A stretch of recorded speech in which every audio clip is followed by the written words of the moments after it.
الحمد لله الذي لا أول له ولا آخر له. الحمد لله الذي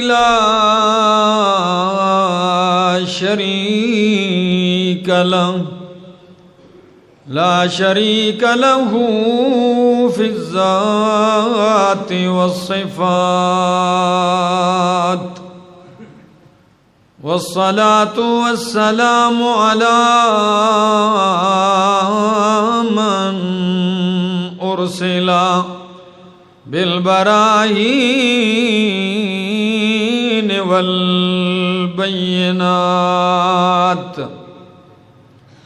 وعلى آله وأصحابه وأهل بيته الطيبين الطاهرات.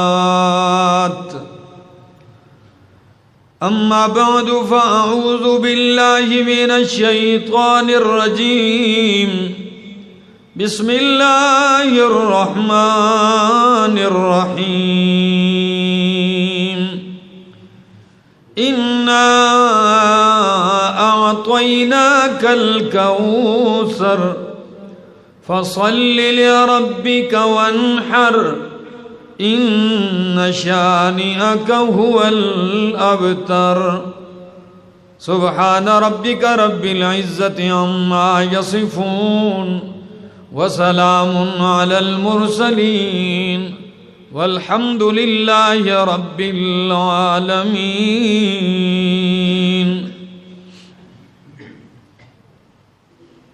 انتہائی قابل عزت، قابل احترام، ذی قدر بزرگوں، بھائیوں، عزیزوں، نوجوان ساتھیوں، السلام علیکم.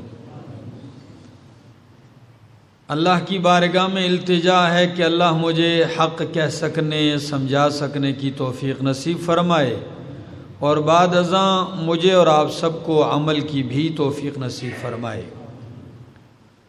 میں نے آپ لوگوں کے سامنے قرآن کریم کی ایک مختصر ترین سورت تلاوت کی ہے، جس سورت کا نام ہے سورۃ الکوثر. الفاظ کے لحاظ سے تو بہت مختصر ہے، 3 آیتیں ہیں،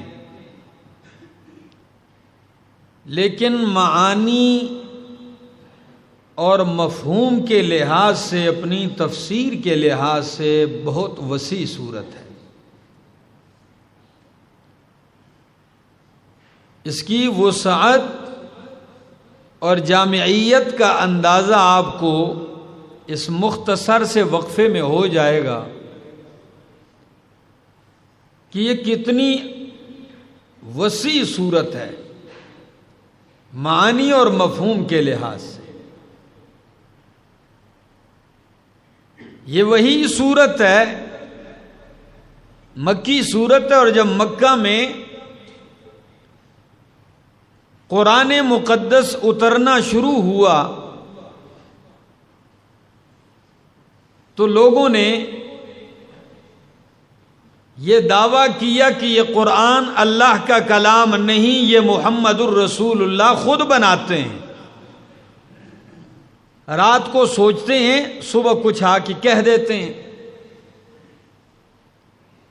اس وقت قرآن مقدس میں اللہ نے 3 چیلنج دیے. اس میں پہلا چیلنج یہ دیا کہ اگر یہ قرآن محمد عربی کا بنایا ہوا ہے، یہ ان کا کلام ہے،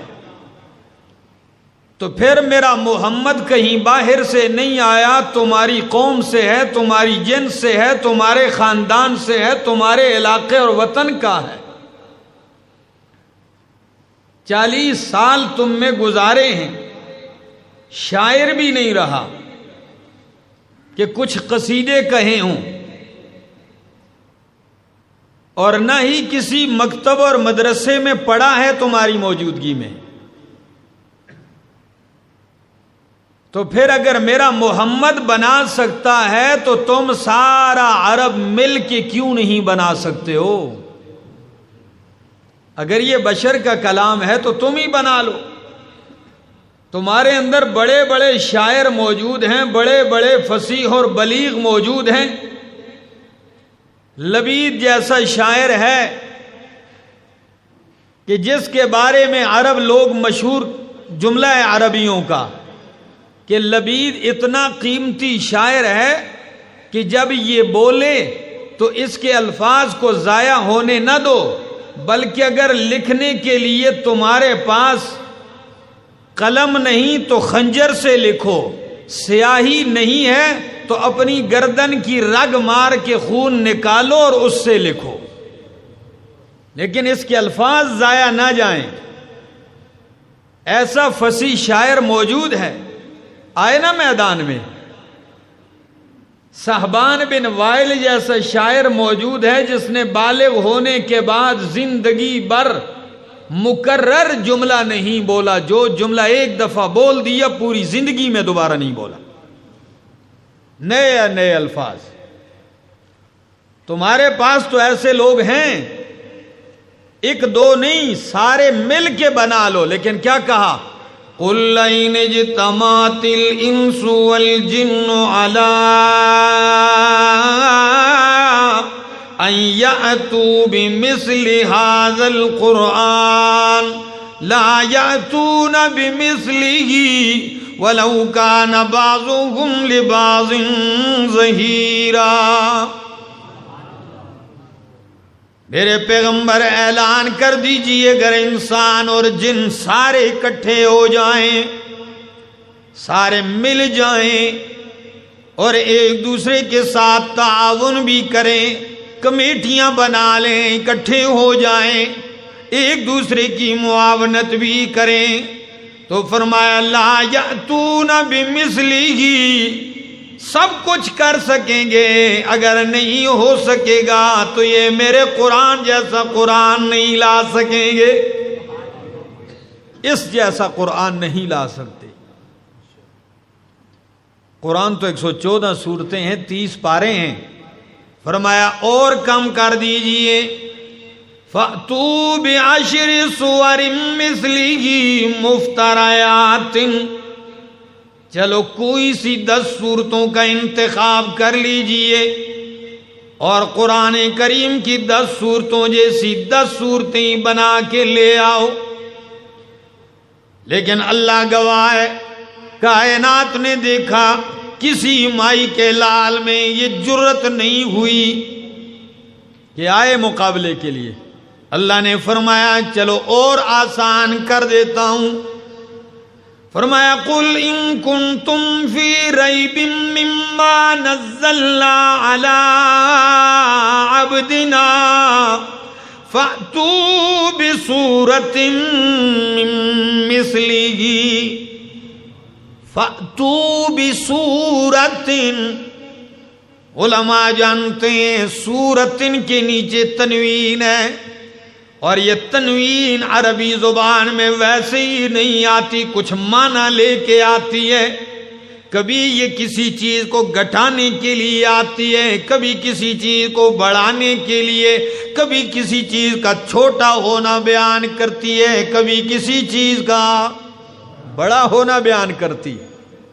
یہ میں عام لفظوں میں، مثلا بِصُورَةٍ قَصِيرَةٍ، بڑی صورت بھی نہیں، ساری کائنات مل کے قرآن کی ایک چھوٹی صورت، مختصر سے مختصر صورت کی طرح کوئی صورت بنا کے لے آؤ اگر تم سچے ہو۔ لیکن یقین کیجئے یہ تمہارے بس کا کام، یہ تم نہیں کر سکتے۔ کیوں؟ ہری پور والو، اس لیے میں اکثر کہا کرتا ہوں کہ مخلوق کوئی چیز بنائے تو مخلوق اس جیسی بنا سکتی ہے۔ ایک کمپنی جہاز بنائے، دوسری کمپنی اس سے اعلیٰ جہاز بنا دیتی ہے۔ ایک ملک نے ایٹم بم بنایا، دوسرے نے اس سے اچھا بنایا، اس جیسا بھی بن سکتا ہے، اس سے اچھا بن سکتا ہے، لیکن میرا مالک براہ راست جو چیز بنائے اس کی طرح کوئی نہیں بنا سکتا۔ اللہ نے آسمان بنایا ہے، ساری کائنات مل کے آسمان بنا سکتی، اللہ نے زمین بنائی ہے، مخلوق زمین بنا سکتی، اللہ نے سورج چاند بنایا ہے، ساری کائنات مل کے سورج جیسا سورج، چاند جیسا چاند نہیں بنا سکتے، زمین جیسی زمین۔ تو پھر کیوں نہیں مانتے ہو جب رب کے آسمان جیسا آسمان نہیں بنا سکتے ہو، حالانکہ وہ مخلوق ہے، حالانکہ وہ حادث ہے، حالانکہ وہ فنا ہونے والا ہے۔ جب آسمان جیسا آسمان نہیں بنا سکتے ہو تو رب کے قرآن جیسا قرآن کیسے بنا سکتے ہو؟ جبکہ یہ مخلوق بھی نہیں، یہ اللہ کا کلام ہے، اللہ کی صفت ہے۔ جب یہ چیلنج اترا کہ بصورتن، ایک صورت لے آؤ، تو اس وقت کعبے کی چوکاٹھ کے ساتھ، کونے کے ساتھ شعراء آ کے اپنے اپنے قصیدے لٹکایا کرتے تھے۔ یہ 7 معلقات جو ہمارے ہاں درس نظامی میں پڑھائی جاتی ہے کتاب، اس میں شاعری ہیں، یہ 10 معلقات تھے، اب بعد میں 3 ہٹا کے 7 کر دیے۔ ان کو معلقات کیوں کہا جاتا ہے؟ اس لیے کہ یہ وہ قصیدے ہیں جو کعبے کے ساتھ لٹکائے جاتے تھے، اس لیے ان کو معلقات کہا جاتا ہے۔ تو نبی کریم نے فرمایا جاؤ، قصیدے لٹکانے والے لٹکاتے ہیں، دوسرا بڑا آ کے اس کو اتار دیتا ہے، اس کے مقابلے میں اس سے بہتر لگا دیتا ہے۔ جواب، جاؤ قرآن کی یہ 3 آیتیں لٹکا دو، ہے کسی میں جرت تو آئے۔ کون سی سورت؟ اِنَّا أَعْطَيْنَاكَ الْكَوْثَرَ فَصَلِّ لِرَبِّكَ وَانْحَرْ إِنَّ شَانِئَكَ هُوَ الْأَبْتَرُ۔ یہ 3 لائنیں، یہ 3 سطریں لکھی ہوئی ہیں، وزن بھی ایک۔ اِنَّا أَعْطَيْنَاكَ الْكَوْثَرَ فَصَلِّ لِرَبِّكَ وَانْحَرْ إِنَّ شَانِئَكَ هُوَ الْأَبْتَرُ۔ 3 آیتیں ہیں، شعراء آتے ہیں، دیکھتے ہیں، ترچھی نگاہیں ڈال کے خاموش ہو کے چلے جاتے ہیں، کوئی جرت نہیں کرتا۔ آخر میں لبید آیا ایک دن، شعراء کا بابا لبید آیا، جس کے بارے میں مشہور تھا کہ اس کی بات خنجر سے لکھو، خون جان سے لکھو، مگر ضائع نہ جائے۔ وہ آیا، کھڑا ہو گیا اپنے ساتھیوں کے ساتھ، نظر ڈالتا ہے صفحے پر، اِنَّا أَعْطَيْنَاكَ الْكَوْثَرَ فَصَلِّ لِرَبِّكَ وَانْحَرْ إِنَّ شَانِئَكَ هُوَ الْأَبْتَرُ۔ بار بار نظر ڈالتا ہے، آخر میں کہتا ہے ایتونی بقرطاس، جلدی کاغذ لے آؤ۔ لوگ خوش ہوئے، آج بابا جواب دے گا قرآن کا۔ گئے، قلم کاغذ لایا گیا، پیش کیا، لکھیے لبید کہتا ہے اِنَّا أَعْطَيْنَاكَ الْكَوْثَرَ فَصَلِّ لِرَبِّكَ وَانْحَرْ إِنَّ شَانِئَكَ هُوَ الْأَبْتَرُ وَاللَّهِ مَا هَذَا كَلَامُ الْبَشَرِ، واللہ ما هذا کلام البشر۔ اللہ کی قسم ہے، کسی بشر انسان کا کلام ہوتا میں لکھ بھی دیتا، لیکن جب میں نظر ڈالتا ہوں اس کے معنی پر، اس کے مفہوم پر، اس کی تفصیل میں، تو لگتا ہے بشر ایسا کلام کہنے پہ قادر نہیں ہو سکتا۔ یہ محمد کی بات سچی ہے کہ یہ محمد الرسول اللہ کا کلام نہیں، یہ اس کے رب کا کلام ہے۔ اللہ، یہی ہے وہ صورت، کتنی جامع اور کتنے کمالات سے بھرپور ہے۔ ہمارے ہاں ہم نے جن اساتذہ سے پڑھا ہے، اور جو مولانا حسین علی الوانی رحمہ اللہ، شیخ القرآن مولانا غلام اللہ خان رحمہ اللہ، شیخ القرآن مولانا امام محمد طاہر پنجپیری رحمہ اللہ، یہ جو علماء کرام کا ایک سلسلہ ہے، ان کے ہاں اس بات پہ زور دیا جاتا ہے، بہت بڑی اہمیت ہے ان کے ہاں، کہ اللہ کا کلام مربوط ہے، یہ بے ربطہ کلام نہیں۔ دیگر کئی مفسرین کہتے ہیں کہ قرآن کریم میں ربط ہونا ضروری نہیں ہے، یہ بغیر ربط کے بھی اچھا ہے، لیکن وہ فرماتے ہیں کہ عام دنیا میں ذی عقل انسان کا کلام بے ربطہ نہیں ہو سکتا، تو رب کریم کا کلام کیسے بے ربطہ ہوگا؟ پھر ان کے ہاں اس پہ توجہ دی جاتی ہے کہ سورت کا سورت کے ساتھ کیا ربط ہے، آیت کا آیت کے ساتھ کیا ربط ہے، رکوع کا رکوع کے ساتھ کیا ربط ہے۔ اور اس سلسلے میں شیخ القرآن مولانا محمد طاہر پنجپیری رحمہ اللہ نے کتاب لکھی ہے، جلد تو ایک ہے، جس کا نام ہے سمت الدرر فی ربط الآیات والسور، آیتوں اور سورتوں کا ربط۔ لیکن یقین کیجئے اگر کوئی عالم اسے کھولے اور لکھنا شروع کر دے تو 50 جلدوں میں آئے گی۔ تو وہ فرماتے ہیں ذرا آئیے امام رازی رحمہ اللہ ربط ذکر کرتے ہیں ان دو سورتوں کا، کہ سورۃ الکوثر سے پہلی سورت کا نام ہے سورۃ الماعون، اور وہ یہ ہے ارأیت الذی یکذب بالدین فذلک الذی یدع الیتیم ولا یحض علی طعام المسکین فویل للمصلین الذین هم عن صلاتهم ساہون الذین هم یراؤون ویمنعون الماعون۔ سنیے ربط، فرمایا دونوں صورتوں میں بڑا عجیب ربط ہے۔ سورۃ الماعون میں منافق آدمی کی 4 صفات ذکر کی ہیں۔ کتنی صفات؟ منافق بندے کی 4 صفات ہیں۔ پہلی صفت منافق بندے کی البخل، منافق بخیل ہوتا ہے۔ کیا ہوتا ہے؟ دوسری صفت منافق کی یہ ہے ترک الصلاۃ، نماز نہیں پڑھتا۔ تیسری صفت منافق کی ذکر کی گئی ہے کہ زکوٰۃ نہیں دیتا۔ کیا؟ اور چوتھی صفت یہ ذکر کی ہے کہ اگر کرتا بھی ہے کوئی نیکی کا کام تو اللہ کے لیے نہیں، دکھلاوے کے لیے، ریاکاری۔ کتنی صفتیں؟ پہلی صفت یہ ذکر کی ہے کہ منافق کی پہلی صفت یہ ہے بخیل، اور دوسری صفت جی نماز نہیں پڑھتا، اور تیسری صفت دکھلاوے کے لیے پڑھتا ہے، چوتھی صفت یہ ہے زکوٰۃ نہیں دیتا، اللہ کے لیے مالی حق نہیں دیتا۔ یہ 4 صفات ہیں۔ اور کون کون سی آیت میں؟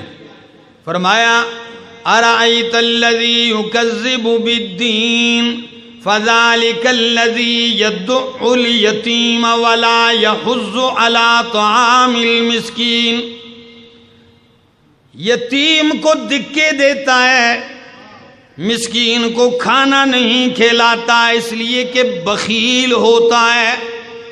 تو سورۃ الماعون میں منافق کی صفت بخل کا ذکر کیا گیا، یہاں اس کے مقابلے میں بخل نہیں، خیر کثیر کا ذکر کیا گیا ہے۔ سورۃ الکوثر میں انا اعطیناک الکوثر، کہ اللہ نے آپ کو بہت سارا خیر کثیر دیا ہے، زیادہ دینے کا ذکر۔ اور سورۃ الماعون میں منافق کی صفت یہ ذکر کی گئی، نماز نہیں پڑھتا۔ کیا؟ نماز نہیں پڑھتا۔ تو اس صورت میں فرمایا فصلی، آپ نماز نہ چھوڑیں بلکہ آپ نماز پہ ہمیشگی قائم کریں۔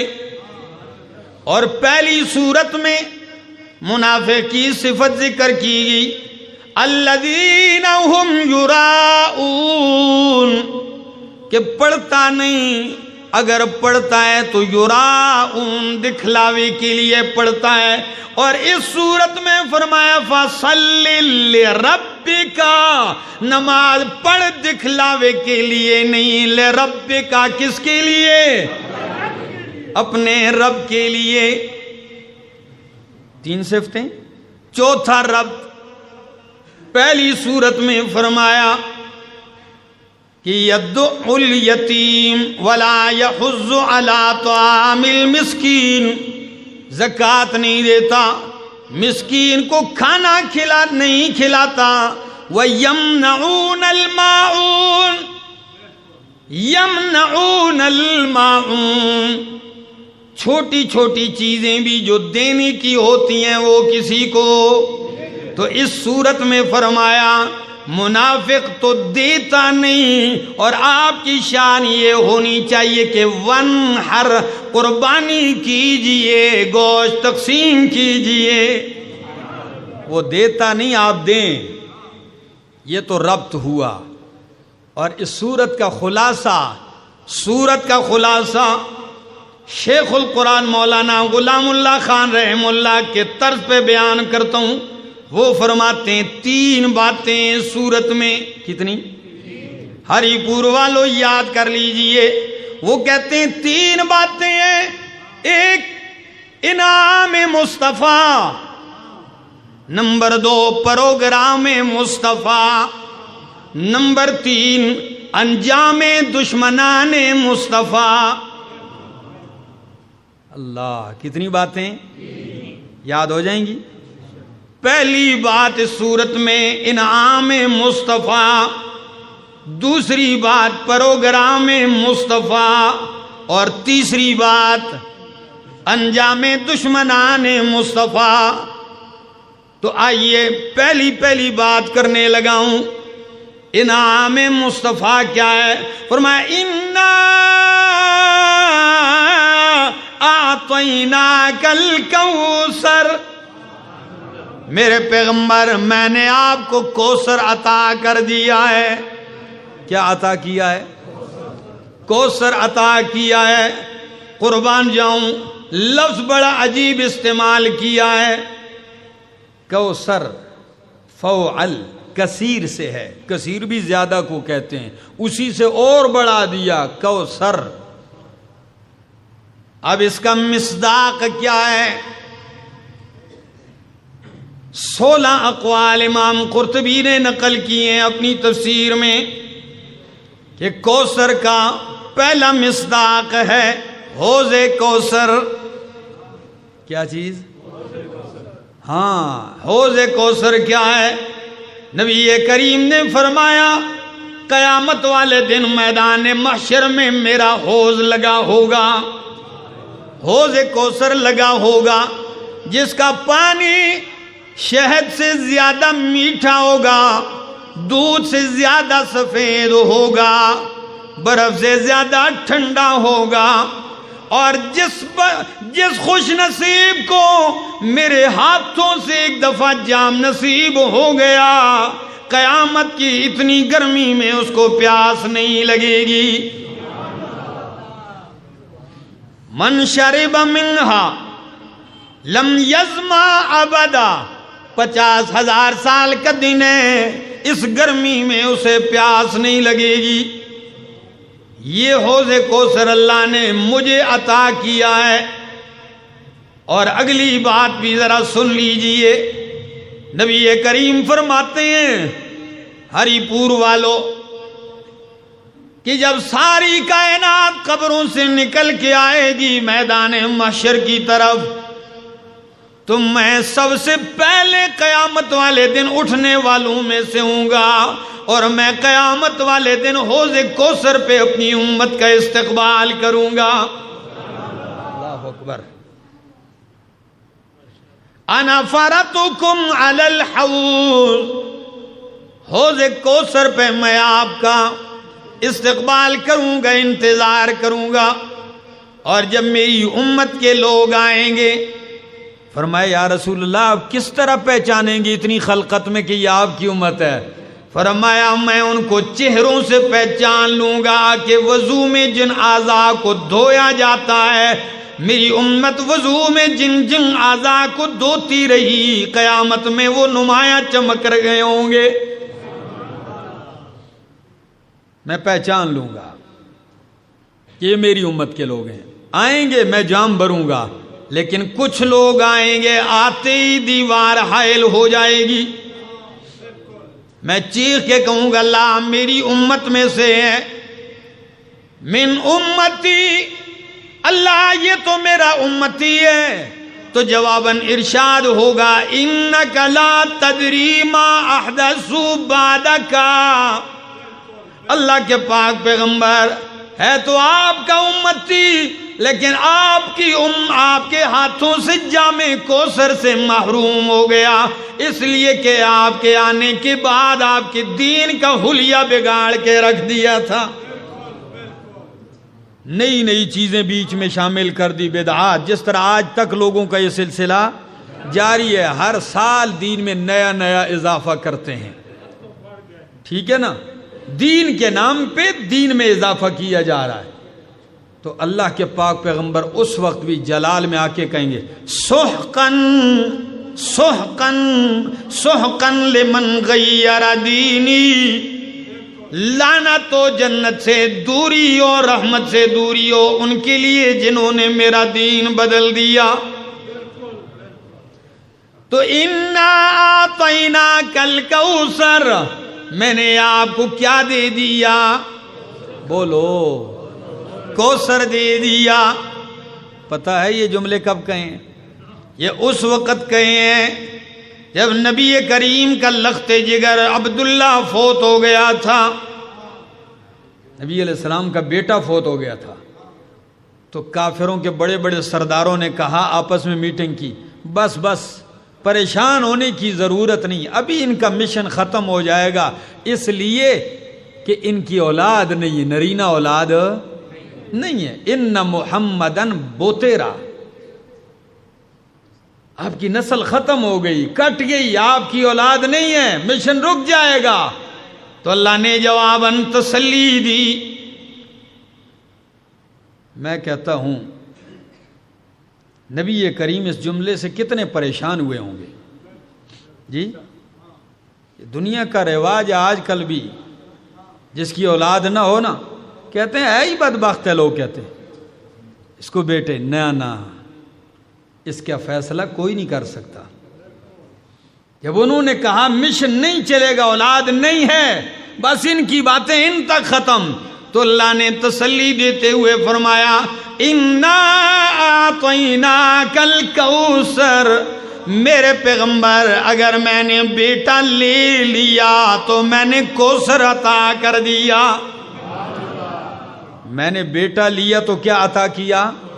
کوثر عطا کیا ہے۔ کوثر کا دوسرا مصداق نہر ہے جنت میں جس کا نام کوثر ہے، پہلا حوض کوثر اور دوسری نہر کوثر جو جنت میں ہے، دو ہو گئی۔ تیسرا مصداق کہ میرے پیغمبر اگر میں نے آپ سے بیٹا لے لیا، صلبی بیٹا، جسمانی بیٹا لے لیا، تو میں نے آپ کو کوثر عطا کر دیا، ابو بکر، عمر، عثمان و حیدر جیسے۔ آپ کا مشن کیسے رکے گا؟ یہ کوثر ہیں آپ کا۔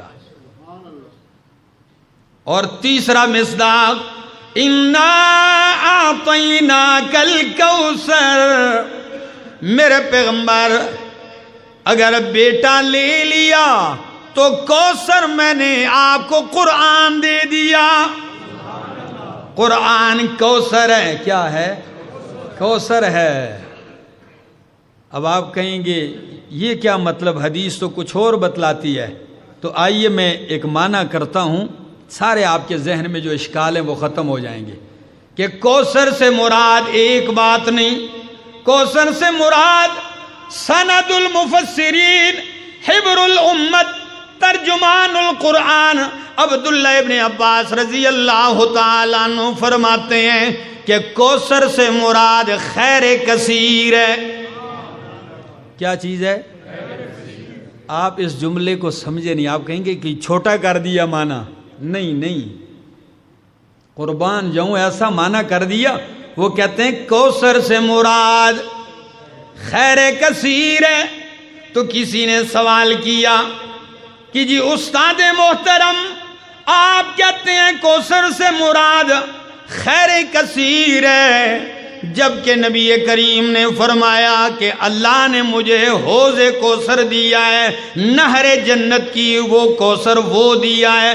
عبداللہ ابن عباس کہنے لگے کہ او میرا شاگرد، وہ حوض کوثر اور نہر کوثر وہ بھی خیر کثیر کا ایک حصہ ہے۔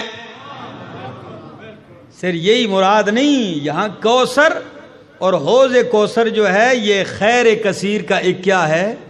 ایک حصہ ہے۔ یہ ایک مصداق ہے، اس کے مصداقات بہت سارے ہیں، اور ایک یہ بھی لیا گیا کہ خیر کثیر سے اور کوثر سے مراد آپ کی امت ہے۔ کیا ہے؟ یہ کوثر ہے۔ لوگ کہیں گے مشن، فرمایا میں نے آپ کو اتنا نواز دیا کہ اتنا کسی کو نہیں۔ سن لیجئے ذرا حدیث اور جھوم جائیے پھر۔ فرمایا نبی کریم فرماتے ہیں قیامت والے دن جب تمام انسانوں کی صفیں لگیں گی، کیا صفیں لگیں گی، ہر نبی کی امت کی صف، امت موسیٰ، امت عیسیٰ، امت ابراہیم، امت نوح، ہر نبی کی امت کی صفیں لگیں گی۔ فرمایا 40 صفیں تمام نبیوں کی امتوں کی ہوں گی، اور 80 صفیں صرف میں محمد کی امت کی ہوں گی۔ اللہ اِنَّا أَعْطَيْنَاكَ الْكَوْثَرَ، آپ کا مشن نہیں رکے گا، آپ کو میں نے کوثر دے دیا ہے۔ خیر کثیر یہ اس میں شامل ہے۔ اور دوسری حدیث سناؤں، پھر کہہ دینا نا سبحان اللہ۔ سنیے ذرا، نبی کریم فرماتے ہیں، صحیح بخاری کی حدیث ہے، اور اس کے جو حدیث کے ساتھ جو دوسرے ٹکڑے ہیں دیگر احادیث کی کتابوں کے، وہ میں ملا کے آپ کے سامنے پیش کرتا ہوں، ذرا سنیے۔ فرمایا اللہ نے مجھ پر ہر نبی کی امت پیش کی۔ کیا؟ ہر نبی کی امت مجھے دکھلائی کہ کوئی نبی جا رہا ہے، اس کے پیچھے بڑی جماعت ہے۔ ایسے بھی نبی گزرتے ہیں کسی کے پیچھے 10 بندے ہیں، ایسے بھی نبی گزرے ہیں کہ 2 بندے ہیں امتی، اور ایسے بھی نبی ہیں کہ 1 امتی ہے، اور ایسے بھی اللہ کے پیغمبر گزریں گے کہ ان کے پیچھے کوئی امتی نہیں ہوگا، کسی نے بھی نہیں مانا ہوگا۔ فرمایا اچانک میں نے دیکھا کہ ایک بہت بڑی خلقت ہے۔ جب میں نے نظر دوڑائی میں نے کہا جبریل کیا یہ میری امت ہے؟ فرمایا نہیں، یہ آپ کی نہیں، یہ امت موسیٰ ہے۔ میں حیران رہ گیا، اتنی بڑی امت۔ فرمایا جبریل نے مجھے کہا ذرا اس طرف نگاہ دوڑائیے۔ جب میں نے نظر کی تو سارا افق بھرا ہوا ہے، بہت بڑی خلقت جو پہلے سے بھی زیادہ ہے۔ فرمایا یہ آپ کی امت ہے، اور امت کے جو پہلے حصے میں کچھ لوگوں کی بڑی تعداد جا رہی ہے۔ جبریل نے کہا یہ میرے پاک پیغمبر، یہ آگے جو پہلے لوگ جا رہے ہیں یہ آپ کی امت میں وہ 70,000 ہیں جو بغیر حساب اور بغیر عذاب کے جائیں گے۔ جو آپ کی امت جا رہی ہے، جو پہلا دستہ جا رہا ہے گروہ، یہ وہ ہیں کتنے؟ 70,000 جو بغیر حساب اور بغیر کسی عذاب کے جنت میں جا رہے ہیں۔ اللہ اکبر۔ آپ سنیں گے بات رک گئی۔ فرمایا نہیں، بات نہیں رکی، کئی حدیثوں میں آتا ہے۔ اور ذرا اگلی حدیث سن لیجئے کہ نبی کریم نے مانگا ہے، اللہ نے 70,000 کا وعدہ کر دیا، یہ بغیر حساب کے جنت میں جائیں گے۔ اس حدیث کے بعد شعب الایمان میں یہ موجود ہے، طبرانی میں موجود ہے، امام آلوسی نے نقل کیا ہے، 3 دن اللہ کے پاک پیغمبر کسی وفد سے ملاقات نہیں کرتے، کسی سے بات نہیں کرتے، بس نماز کے لیے آتے ہیں، گھر چلے جاتے ہیں، بیویوں سے بھی بات نہیں۔ صحابہ کہنے لگے، ہم آپس میں گفتگو کرنے لگے کہ شاید کوئی بہت بڑا حادثہ ہونے والا ہے۔ اللہ کے پاک پیغمبر انتہائی فکر مند ہیں، بس نماز کے لیے آتے ہیں چلے جاتے ہیں، کوئی بات نہیں، کوئی گفتگو نہیں، بہت فکر والے آثار ہیں۔ چوتھے دن جب نبی کریم آئے، صحابہ نے ہمت کر کے پوچھ ہی لیا، یا رسول اللہ 3 دن سے ہم آپ کو دیکھتے ہیں، آپ بڑی فکر مندی کے ساتھ آتے ہیں اور جاتے ہیں، کوئی حادثہ ہوا، کوئی پریشانی ہے؟ نبی کریم نے مسکرا کے فرمایا، حادثہ نہیں، خیر کی خبر ہے۔ فرمایا وہ کیا ہے؟ فرمایا او میرے صحابہ، ان 3 دنوں میں نے رب کو منا لیا، رو رو کر۔ کیا منایا؟ رب نے کہا 70,000 جنت میں بغیر حساب کے جائیں گے۔ میں نے کہا ربا یہ تھوڑے ہیں، اضافہ کر دے اس میں۔ میرے رب نے میری دعا قبول کرتے ہوئے فرمایا، میرے پیغمبر آپ کی بات رد نہیں ہے، 70 تو یہ ہیں، ان 70,000 میں سے ہر ایک کے ساتھ 70,000 اور شامل کر لیجئے۔ یہ 70,000 جو ہیں ان میں سے ہر ایک کے ساتھ 70,000 اور شامل کر لیجئے، گھر میں بیٹھ کے حساب کرتے رہنا۔ میرے دوستو، اِنَّا أَعْطَيْنَاكَ الْكَوْثَرَ، میرے پیغمبر میں نے آپ کو کوثر دے دیا۔ یہ سارے مصداقات ہیں کوثر کے۔ کیا؟ یہ کوثر کے مصداقات ہیں۔ فرمایا فَصَلِّ لِرَبِّكَ، یہ انعام مصطفیٰ تھا۔ تو اب دوسری بات، پروگرام مصطفیٰ، فَصَلِّ لِرَبِّكَ، نماز اپنے رب کے لیے پڑھ۔ کیا مطلب ہے؟ نبی علیہ السلام نعوذ باللہ نماز نہیں پڑھتے تھے؟ نہیں، اس میں اصل مقصد ایک اور بات ہے۔ وہ کیا ہے؟ جس طرح آپ کسی سے کہتے ہیں نا نماز کھڑے ہو کے پڑھو، تو اس کا مطلب یہ نہیں کہ وہ نماز پڑھتا نہیں تھا، پڑھتا تو پہلے بھی تھا، لیکن اس کے ساتھ شرط کیا لگا دی؟ کھڑے ہونے کی۔ تو فَصَلِّ لِرَبِّكَ، نماز اپنے رب کے لیے خاص کر۔ توحید کی بات، اور نماز سے مراد یا صرف نماز ہی نہیں، ساری بدنی عبادتیں ہیں کہ میرے پیغمبر بدن کی ساری عبادتیں کس کے لیے کر؟ اللہ کے لیے، اپنے رب کے لیے۔ وَانْحَرْ، اور قربانی، مالی عبادت بھی کس کے لیے کر؟ آپ کا مشن یہ ہے، آپ کا پروگرام یہ ہے، قُلْ إِنَّ صَلَاتِي وَنُسُكِي وَمَحْيَايَ وَمَمَاتِي لِلَّهِ رَبِّ الْعَالَمِينَ۔ میرے پیغمبر کہہ دیجئے میری نماز، میری قربانی، میری زندگی، میرا مرنا جینا کس کے لیے؟ اللہ کے لیے ہے۔ یہ آپ کا پروگرام ہے، یہ پھیلائیے۔ اور تیسری بات، جب انعام بھی ہو گیا، آپ کا پروگرام بھی چل گیا، جب اس پروگرام پہ چلو گے تو پھر آپ کے دشمنوں کا انجام یہ ہوگا۔ فرمایا اِنَّ شَانِئَكَ هُوَ الْأَبْتَرُ، آپ کا دشمن ہی دم بریدہ اور دم کٹا ہوگا۔ آپ کا ذکر خیر نہیں رکے گا، آپ کے دشمن کا ذکر خیر رک جائے گا۔ کوئی بتا سکتا ہے آج کس دنیا میں کوئی کہنے والا ہو جو کہے جی میں ابو جہل کی نسل سے ہوں؟ جی بولیے۔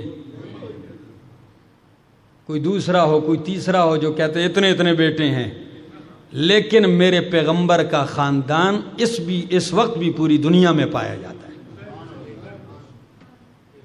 آپ کا دشمن ہی دم کٹا اور دم بریدہ ہوگا، آپ کی نسل چلتی رہے گی۔ آپ کی نسل نہیں کٹے گی۔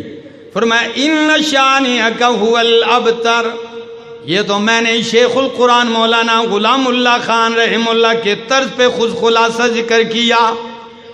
اب میں اپنے استاد کے استاد شیخ القرآن مولانا محمد طاہر پنجپیری رحمہ اللہ کے طرز پہ ذکر کرتا ہوں۔ وہ فرماتے ہیں اس صورت میں اللہ نے دو باتیں کہی ہیں۔ کتنی؟ اور دونوں پنڈی والے شیخ اور پنجپیر والے شیخ دونوں کے استاد بھی ایک ہیں، دونوں نے اس ملک میں کام کیا ہے۔ لیکن قربان جاؤں، ایک کہتے ہیں 3 باتیں خلاصہ اور دوسرے کا انداز 2 باتیں ہیں۔ وہ کیا ہیں؟ وہ فرماتے ہیں، اور 2 نہیں بلکہ 4 کہہ دو آسانی کے لیے۔ وہ فرماتے ہیں سورت کا خلاصہ یہ ہے، اللہ فرماتے ہیں میرے پیغمبر 2 کام آپ میرے لیے کریں، 2 کام میں آپ کے لیے کر دوں گا۔ عجیب خلاصہ ہے، 2 کام آپ میرے لیے کر دیں اور 2 کام میں آپ کے لیے کر دوں گا۔ کیا؟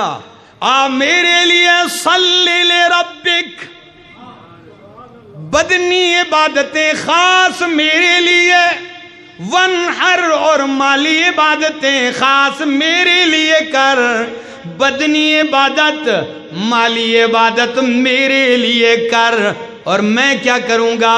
کوثر میں دے دوں گا، آپ کا دشمن میں تباہ کر دوں گا۔ یہ 2 مجھ سے لے لو۔ اللہ اکبر، خدا کی قسم اللہ پاک نے ان کو قرآن کی ایک سمجھ سے نوازا تھا، ایک فہم سے نوازا تھا۔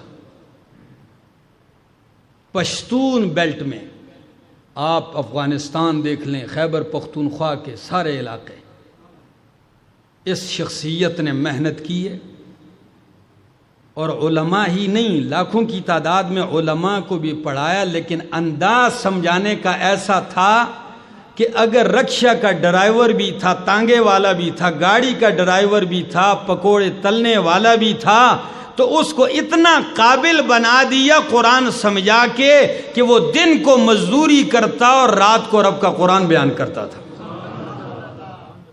یہ ایک محنت تھی۔ اس ملک میں ہم بھی یہی دعوت دیتے ہیں، لوگوں خدا کے لیے قرآن کے دروس عام کرو۔ آپ دیکھ لیں کتنی مسجدوں میں درس ہوتا ہے، بس نماز پڑھی چلے گئے، سلام پھیرا چلے گئے، اپنا اپنا کام سنبھالا ہوا ہے۔ ہر بندے نے اللہ کی کتاب کو صرف مسجد میں اس لیے رکھا ہوا ہے جی شادی والے دن دلہن کے ساتھ جائے گا، ہاں کوئی مر جائے تو جنازے کے ساتھ جائے گا، کوئی جھگڑا ہو جائے تو قرآن قسم اٹھانے کے لیے ہوگا، یا پھر تعویذ کے لیے ہوگا۔ کون تھا جس نے قرآن کو ہاتھ میں کہا لوگوں آؤ قرآن سمجھو؟ تو بات کہہ رہا تھا کہ کتنی باتیں؟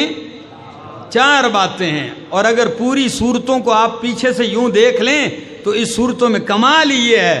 فرمایا میرے پیغمبر ما ودعک ربک وما قلی وللآخرۃ خیر لک من الاولی، آپ کا ہر آنے والا لمحہ میرے حبیب گزشتہ سے بہتر ہوگا۔ وَلَسَوْفَ يُعْطِيكَ رَبُّكَ فَتَرْضَىٰ، آپ کو آپ کا رب دے گا یہاں تک کہ آپ راضی ہو جائیں گے۔ آپ کو آپ کا رب دے گا، کتنا دے گا؟ کہاں تک دے گا؟ حَتَّى تَرْضَىٰ، تاکہ آپ کیا ہو جائیں گے؟ راضی ہو جائیں گے۔ ادھر فرمایا رب دے گا کہ راضی ہو جائیں گے، یہ نہیں بتایا کیا دے گا۔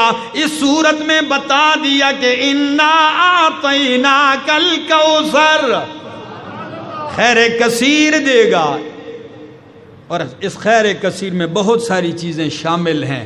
اللہ سے دعا ہے اللہ عمل کی توفیق عطا فرمائے، اللہ قرآن کریم کی سمجھ نصیب فرمائے۔ ہم انشاءاللہ اپنے یہاں مسجد میں ماہانہ درس کا آغاز کرتے ہیں ان قریب، تو تمام حضرات جو ہی آپ کو سوشل میڈیا کے ذریعے پیغام ملے گا، جو یہاں کے قریب لوگ ہوتے ہیں یا مہینے میں 1 دن ہے تو آپ لوگ کوشش کریں آ جائیں اللہ کی کتاب کے لیے. آدھا پونا گھنٹہ درس ہوتا ہے، وہ سنیں اور پورا مہینہ اس کے اوپر غور کریں. انشاءاللہ ایک تو زندگی قرآن سے وابستہ رہے گی، اور دوسری یہ ہے کہ قرآن کے طالب العلموں میں نام آئے گا، اور اگر روز محشر رب نے اٹھا لیا تو قرآن کے علماء میں اٹھا دے گا. تو باقی لازمی نہیں ہے کہ ہر بندہ کوئی مفسر ہی بن جائے، لیکن اپنی محنت ہے بندہ اس سلسلے کے ساتھ جڑا رہے، تاکہ کل قیامت کے دن اتنا تو کہے اللہ جتنا سیکھنا تھا وہ تو آپ کے سامنے ہے، لیکن آپ کی کتاب سے میں منقطع نہیں رہا، کٹا ہوا نہیں رہا، بلکہ جڑا ہوا رہا. اللہ ہمیں اپنے قرآن کے ساتھ جوڑے ہی رکھے.